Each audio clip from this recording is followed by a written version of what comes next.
Gay Life Television is quality broadcasting for the LGBTQ community. With such hosts as David Teen, Davio Flavio, Joe Cranach, and David Stan, we bring you a variety of different live shows each and every week. Find us at gaylifetelevision.com, on your Roku box, or on the Nerox app on your smartphone. Positive Outlook is brought to you by Astee's South Hills Pharmacy. Astee's South Hills Pharmacy, Pittsburgh's full-service pharmacy and HIV specialists. Positive Outlook is a show designed to reach out to HIV-positive men and women and empower them to live a positively positive lifestyle.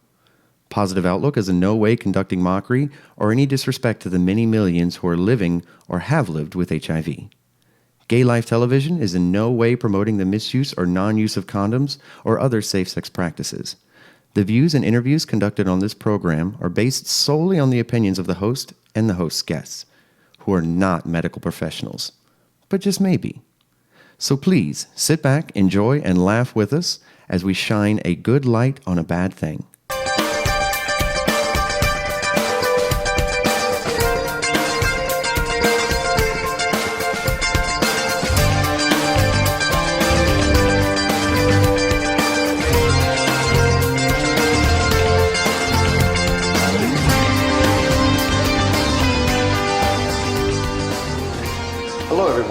Welcome to this week's episode of Positive Outlook.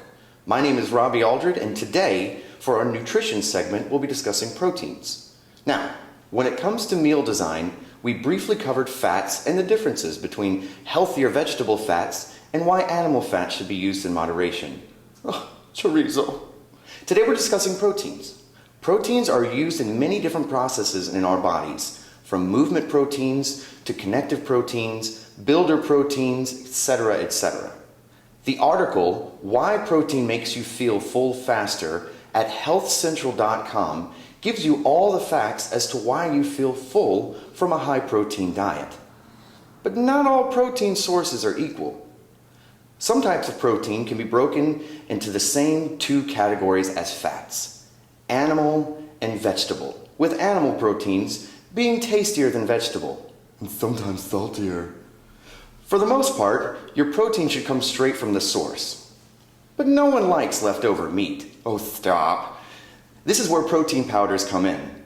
For the most part, protein powders are split into 3 different types: soy protein, egg protein, and milk protein, with milk protein broken into casein and whey. The absorption rate of proteins is based on its BV, or biological value. The biological value of protein is simply how easily and quickly the body digests and utilizes this macronutrient, with casein protein taking the longest to digest and whey being the fastest, with egg and soy somewhere in the middle. Whey protein is best in the morning, after sleep, and after exercise, when your body needs protein the most. And casein is best used before bed and late nights, when you should have smaller meals and in preparation for the fasting of sleep. Be sure to check out the article, Choosing a Protein Powder, at nutritionexpress.com for more detailed information.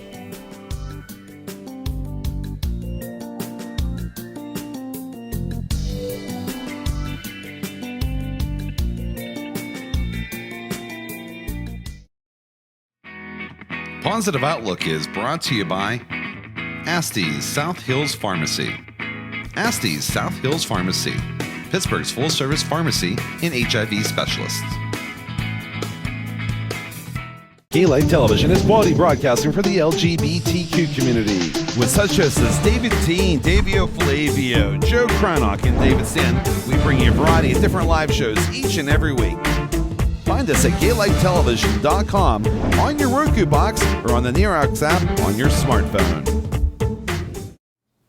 Your brain is much smarter than you are. So smart that it knows the nutrients in the foods that you eat. We are told that cravings are the worst part of a diet. Not so true. Cravings are your brain's natural way to tell you that you are missing certain nutrients. How do we know what those nutrients are?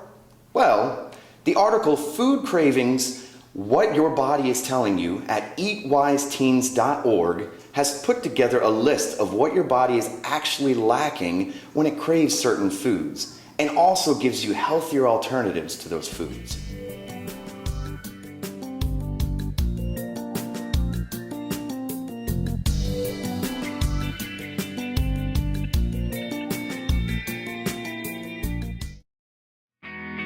Positive Outlook is brought to you by Astee's South Hills Pharmacy. Astee's South Hills Pharmacy, Pittsburgh's full-service pharmacy and HIV specialists. K-Light Television is quality broadcasting for the LGBTQ community. With such hosts as David Teen, Davio Flavio, Joe Cranach, and David Sand, we bring you a variety of different live shows each and every week.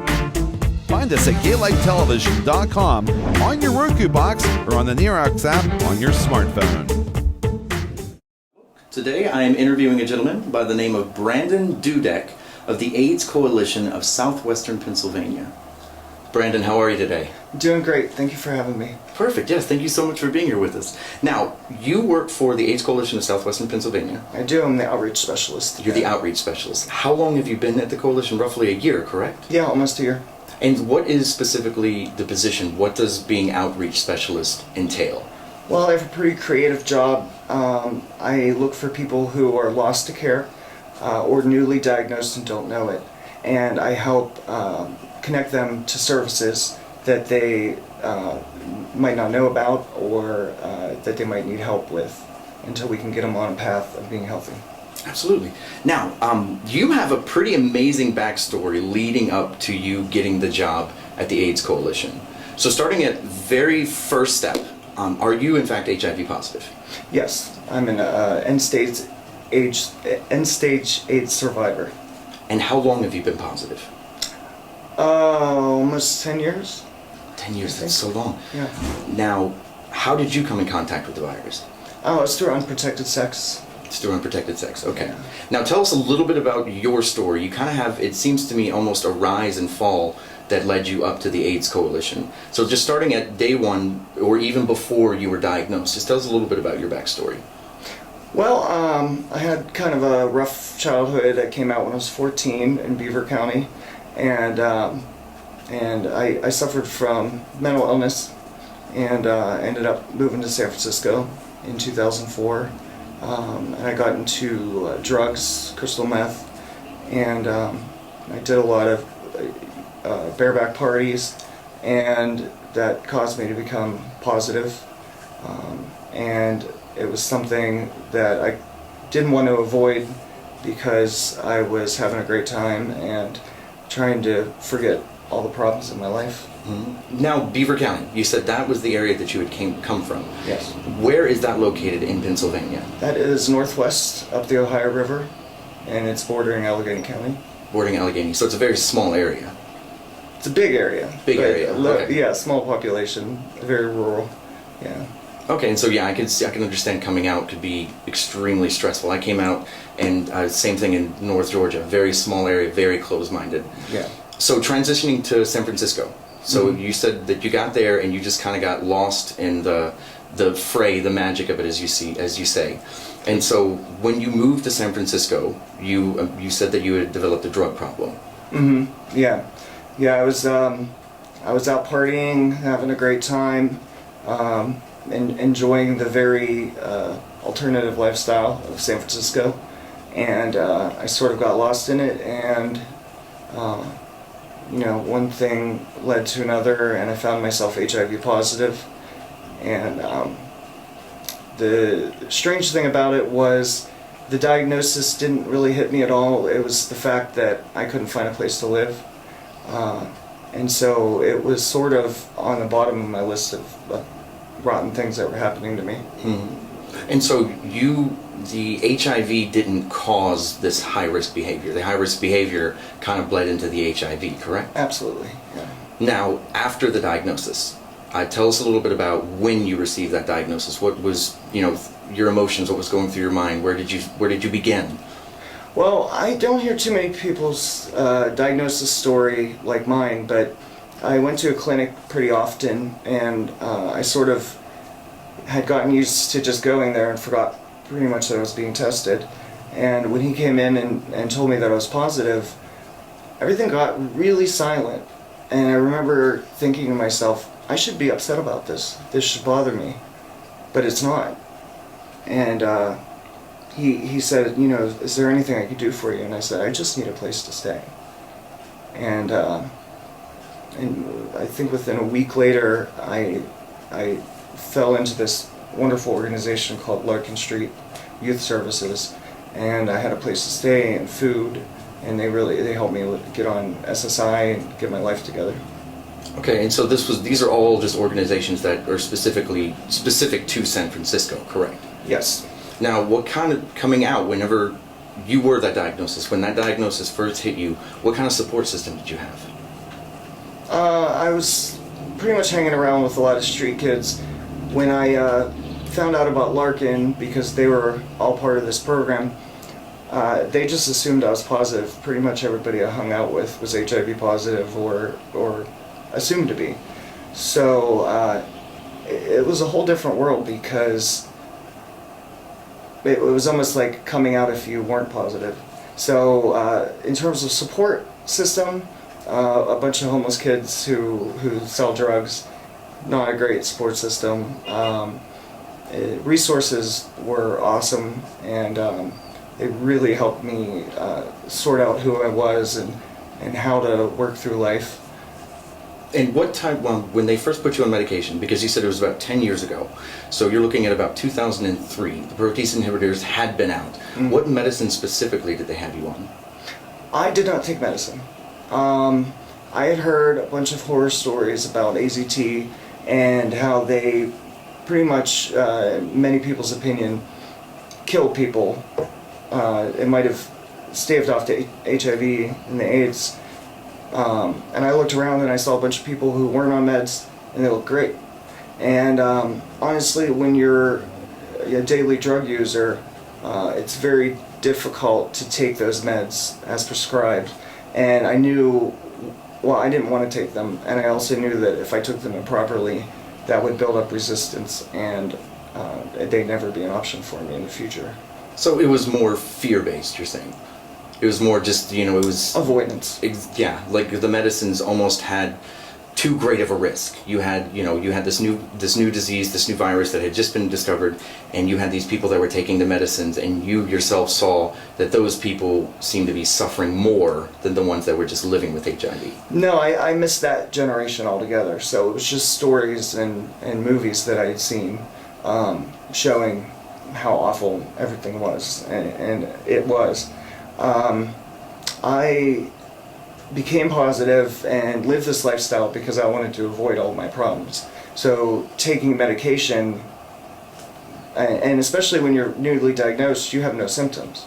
So it's just something I didn't want to do. Yeah, it just almost reinforces the fact that you have HIV. I had that same situation when I came out. When I was diagnosed very early. I found mine through routine maintenance. And they had insisted that I would go on medications, and I kept telling them, I was like, I'm fine, I don't need medicine, I'm playing rugby, I'm studying exercise science, I look amazing, I don't know why I would need medicines. Yeah. And the medicines to me just reinforced the fact that I had HIV. Every night when I would take that pill, it was like I was reminding myself, hey, I have this, and nothing else was a reminder of that fact. So, yeah, and the other thing is, in 2004, it wasn't as well known now that going on medication right away it really makes it all better years down the road. And in fact, they were of the opinion that you should wait really until your numbers got really low before you started it, because they didn't really know how resistance and long-term use of the medication would affect people. Absolutely, that's true. They thought that this was more, the medicines had to be a last resort, that we had to hold on to them. They were expensive. My pills, one time they had messed up my prescription where they expected me to pay for it. 1 month's supply was $3,300, $3,300. Yeah. And so these pills are extremely expensive. And so yeah, at one point they were saving it for when people absolutely needed them, as opposed to when I was diagnosed, they were encouraging people to get on them immediately. Yes. So we had hit a spiral. You had completely spiraled out of control. You were diagnosed HIV positive. You decided to not go on medications. What were the consequences because of that? Well, you have people who are called non-progressors who go years without getting full-blown AIDS. And the statistic is that half of people with HIV will develop AIDS within 10 years with not being on medication. Well, I found myself very sick. I had a stomach infection, and I hadn't been to the hospital. I had an appointment, I missed it, and I called and went to the emergency room. And they admitted me, and the doctor was examining me, and he saw these purple spots all over me. And he said, "How long have you had these?" And I said, "Had what?" And he showed me, and I said, "Well, that's a bug bite, isn't it?" And he said, "No, this is Kaposi sarcoma. This is a cancer." And he left the room, and 3 more doctors came in. He left the room, 10 more doctors came in. The reason they were so shocked is this is something they really haven't seen commonly since the 80s. And to see somebody as young as I was and as newly diagnosed as I was with full-blown AIDS and cancer was kind of shocking. And they were really stunned by the fact that I was so oblivious to the fact that I had it. And now, how old were you? You mentioned that you were very young. Now, how old were you? I was 24. So you were 24 years old, and so far in 24 years of your life, we had survived drug addiction, we just survived abuse, homelessness, and now, fast forward, we have you with cancer and with AIDS. Yes, and I was given the diagnosis that I was going to die in October of 2007. October of 2007. Yeah, and I was in palliative care. I was in line, I was in a waiting list for hospice, and I really, I got released. I had a brief time in an AIDS ward, which was one of the worst experiences of my life.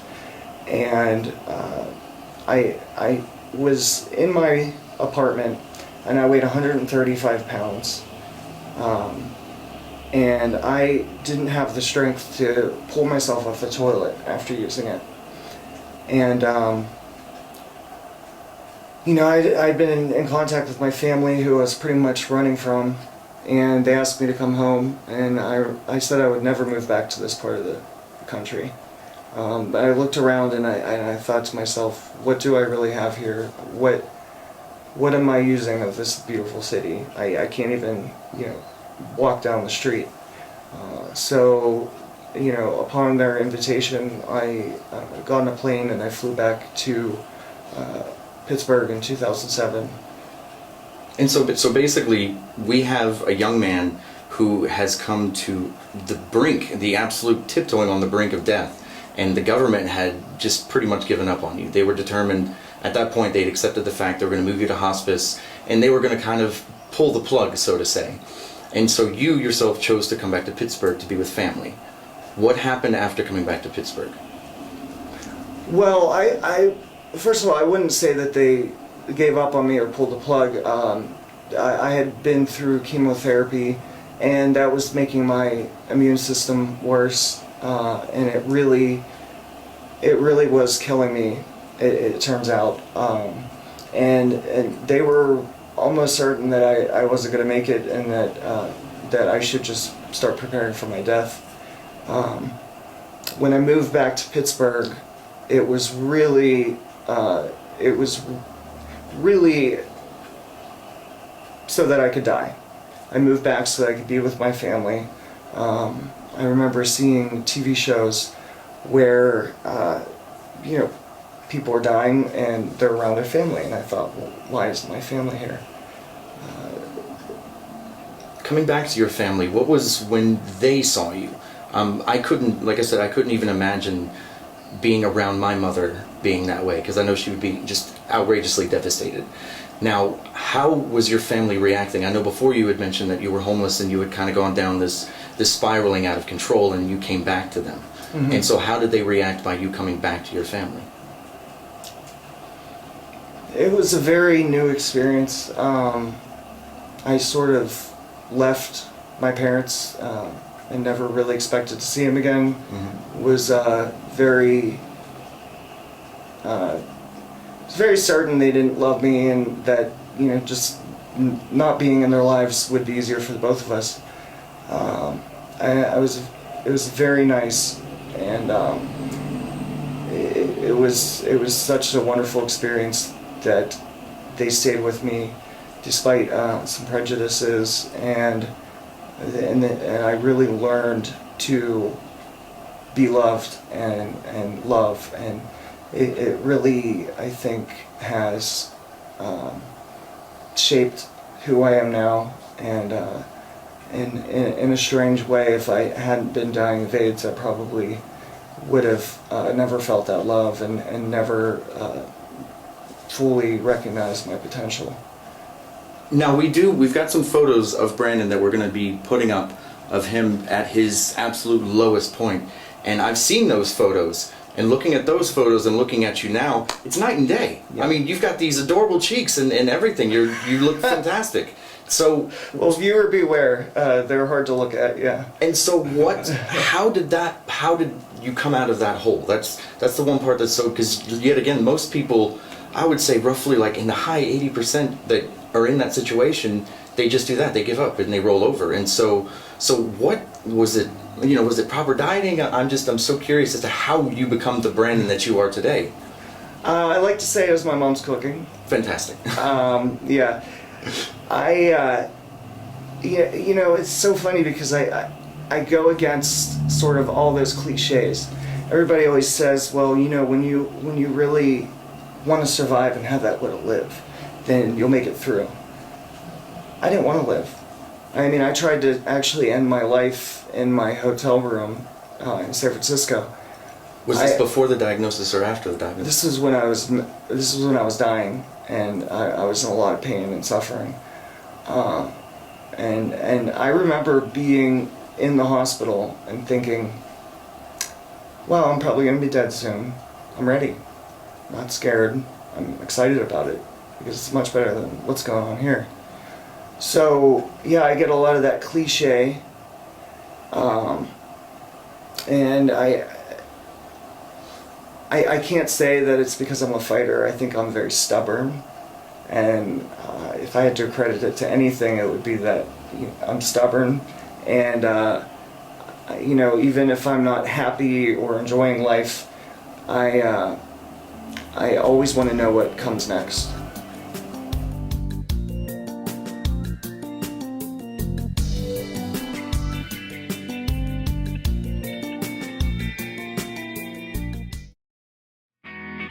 Positive Outlook is brought to you by Astee's South Hills Pharmacy. Astee's South Hills Pharmacy, Pittsburgh's full-service pharmacy and HIV specialist. Gay Life Television is quality broadcasting for the LGBTQ community. With such hosts as David Teen, Davio Flavio, Joe Cranach, and David Stan, we bring you a variety of different live shows each and every week. Find us at gaylifetelevision.com, on your Roku box, or on the Nerox app on your smartphone. You know, as I said, you are such a survivor. It's so commendable because you've struggled where my HIV wasn't that bad. Worst cases, I just felt alone the entire time. But you were on the brink, literally, with cancer, with AIDS. You were like one pile, a drug addict, cancer, and AIDS.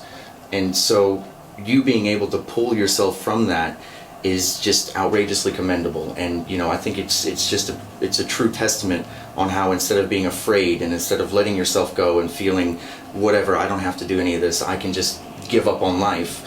Sometimes you can't pull back out from that. Yeah. Luckily, my story is, you know, not that hard. I fell into a depression. I kind of locked myself into a cage, but I was able to come back where you almost didn't have that chance.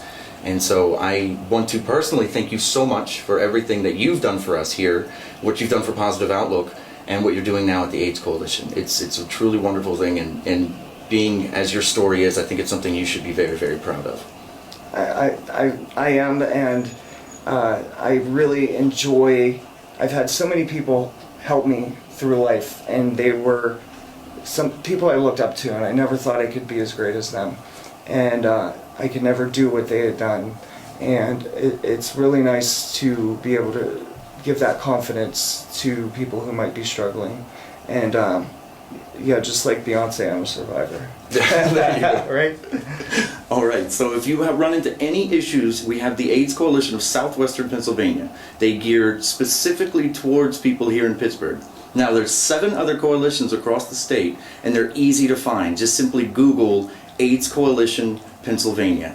Get help, get in there, and keep thriving, because there's no sense in being afraid any longer. And can I add one thing? Of course. We work with the whole Southwest region, and we specialize a lot with the rural counties.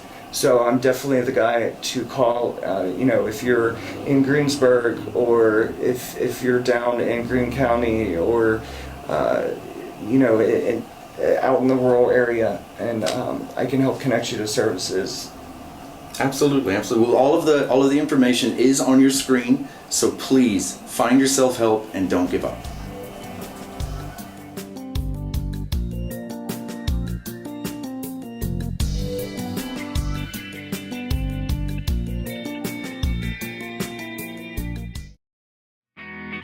Positive Outlook is brought to you by Astee's South Hills Pharmacy.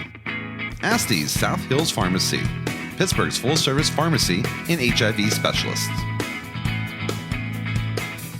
Gay Life Television is quality broadcasting for the LGBTQ community. With such hosts as David Teen, Davio Flavio, Joe Cranach, and David Stan, we bring you a variety of different live shows each and every week. Find us at gaylifetelevision.com, on your Roku box, or on the Nerox app on your smartphone. On this segment, we will be judo chopping stigma in the throat with a healthy dose of truth. Look, guys, I want you to wear condoms. We want you to wear condoms. Your mom wants you to wear condoms. And I'm pretty sure your partner wants you to wear condoms. But let's be honest here. Some of you are not going to wear condoms. Warning, controversial, warning. In the March-April 2014 edition of HIV Plus magazine, there's an article titled "Condoms Aren't the Only Answer." We will be covering the risk reduction section of that article and other options besides the use of condoms.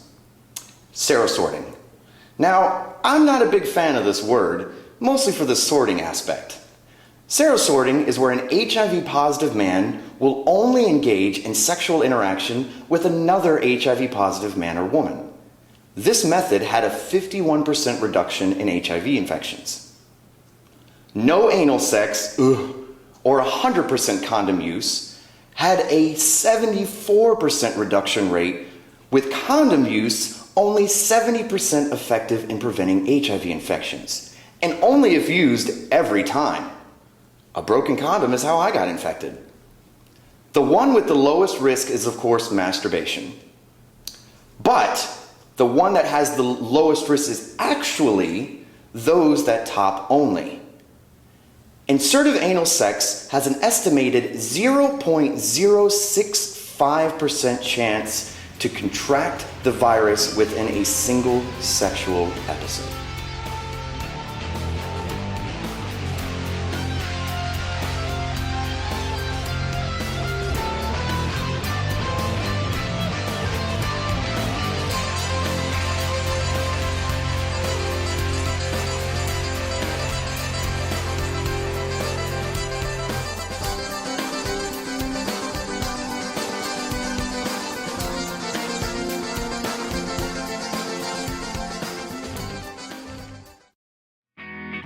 Positive Outlook is brought to you by Astee's South Hills Pharmacy. Astee's South Hills Pharmacy, Pittsburgh's full-service pharmacy and HIV specialists. Gay Life Television is quality broadcasting for the LGBTQ community. With such hosts as David Teen, Davio Flavio, Joe Cranach, and David Stan, we bring you a variety of different live shows each and every week. Find us at gaylifetelevision.com, on your Roku box, or on the Nerox app on your smartphone.